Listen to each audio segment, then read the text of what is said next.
A laser is placed at the point 3, 5. The laser beam travels in a straight line. Larry wants the beam to hit and bounce off the y-axis, then hit and bounce off the x-axis, then hit the point 7, 5. What is the total distance the beam will travel along this path?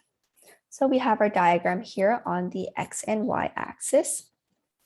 We notice that the angle of incidence is equal to the angle of reflection when beams are bouncing off walls. So therefore, we have pairs of congruent angles that we will make use of. First off, we realize that if we draw a line here, which is a reflection of this point 7, 5 over the x-axis, this point here becomes 7, -5.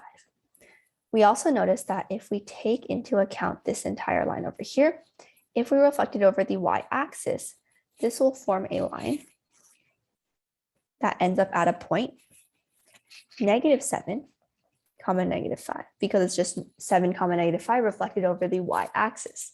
So now we notice there is a straight line formed from 3, 5 to -7, -5.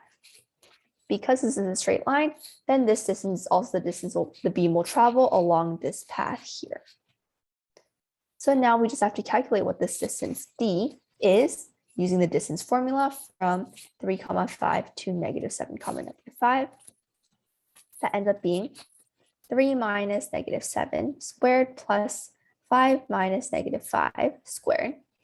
This gives us the square root of 10 squared plus 10 squared, which leaves us at a final answer of 10 square root 2, which is just answer choice C.